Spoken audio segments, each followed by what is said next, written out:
Mabungahong adlaw mga igsuon. Mao din ni ang panghitabo ug hapon ni adto ta sa Ubay, Bohol kay speaker ko sa ilang Thanksgiving yesterday unya nag-abirya ta diri sa dapit sa may Inabanga padulong na ni sa Binabista igsuon boundary na ni dapit no. So naguba ang multicab nga ato ang gisakyan mga igsuon sa atong kauban mao na ning hunong ta diri natingala mi kay wala naman sila nagsunod so gibalik na mo mao na din initabo no. Ang pump niya igsoon mao tong nangita tag mekaniko kay na may shop sa duol pero wa jud ni maayo igsoon.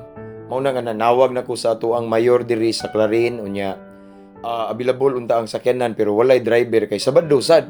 Mao nang naghatag siya idea nga galon daw mangita galon. So mao na igsoon nga nagmalampuso na human ra gyud unya nalipay mi nga nakaabot mi ang ning una kami igsuon ang ako ang asawa ug ang naa sa baobao ni sakay. So mao ni ang pastor si Pastor Junri Ibaok ang nag-invite nako igsuon nga as speaker sa ilang Thanksgiving. Nya nagpahiluna na ta diri igsuon kay una man tang naabot kay ang katong multicab magpatay-patay pa man ang makina tungod kay gigalon-galon na lang bitaw gidirect na lang ba ang gasolina. So grabe ang distraction yesterday igsuon. Di jud gustong yawa ba nga mo ari mi dire maabot mi dire nga mahimong magmadaugon or magmalampuson ang bulaton sa Ginoo dire ang misyon paning daog hapon ang Ginoo igso no. So naabot na mi dire unya malipayon sad mi kay kaming nasa dang atuang kauban igsoon nga nagsakay sa multicab. So mao na ni siya mao na yung driver nato igsoon si Brad Jimmy. Okay, so naabot na ta diri sa Ubay sila naabot na pod. Unya nangaon ni sila kay kuan man gutom man kay dito igsoon sige gunong-hunong pila gud ni sila ka stop igsoon kay mao lagi abirya ba pero ang importante igsoon ni daog ya punta kay nakaabot man ta diri no. So mao na namahaw sila igsoon mga young people kay manayaw man ni sila ni magpamahaw kay naay presentation na to ba. So mao nilang presentation na busog na kay sila ani no. So bisag unsa ang gibuhat sa kaaway igsoon nga ugnan ang pag-ari nila kay sila man ang nakapuno sa multicab kaning mga dancers na to mga young people no mga batan-on ba. So gusto siguro sa panuway nga dili sila makapresent dili nila ipakita ang ilang talent nga gikan sa Ginoo ba no.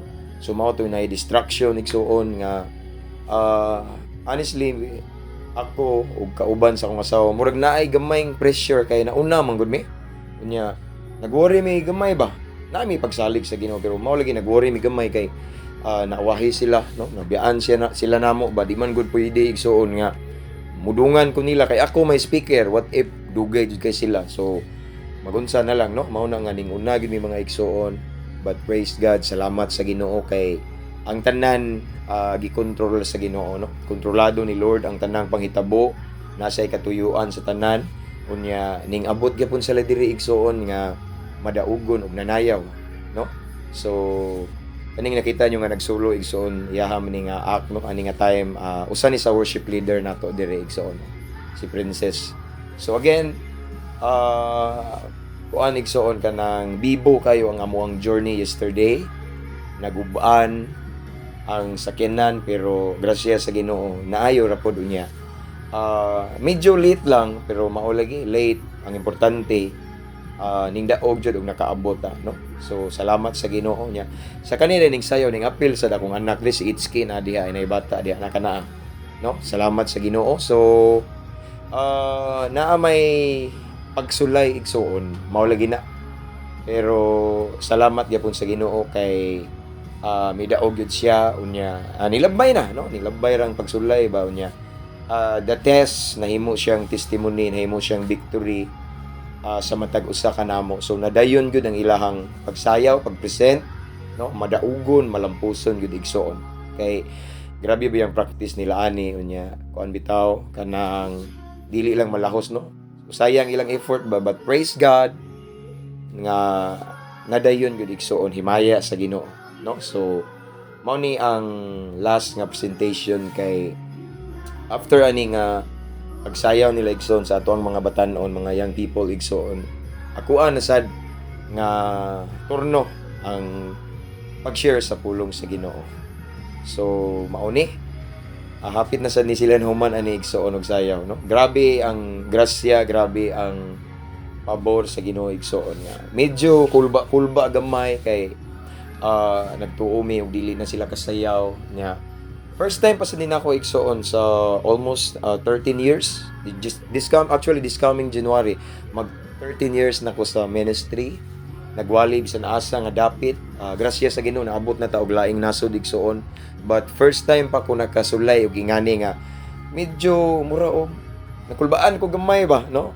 Na late ko igsoon sa maong event igsoon na late ko kay perminti man jud ko dili ma-late basta labi na speaker ko pero mao lagi ang tanan di ay naay katuyuan og himaya sa Ginoo, nagmadaugon ta, nagmalampuson ta, nakaabot lagi ta diri nga malipayon igsoon, no?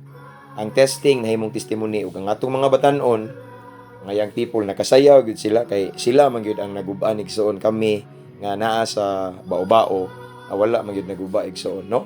So salamat sa Ginoo kay ang ilahang pagsayaw nahimo siyang malampuson, ang ilang talento nga gihatag sa Ginoo ila jung naipakita og pinagi sa ilang talento ilahang napasidunggan ug nadayeg ang Ginoo. So after ani igsoon ako na pong turno. So actually mga igsoon first time ni nga wala ko sa Jesus Reigns. Praise God kay naa ko diri and I believe this is not an accident nga naasag mo diri mga igsoon. Salamat sa Ginoo, grasya sa Ginoo.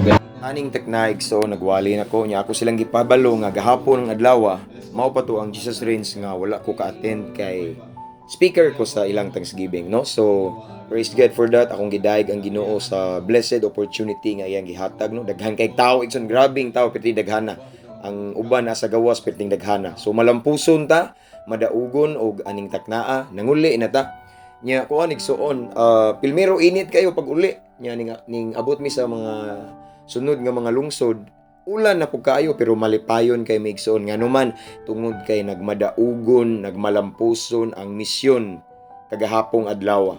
So among gibalik ang dungog ug himaya sa atong buhi nga Dios.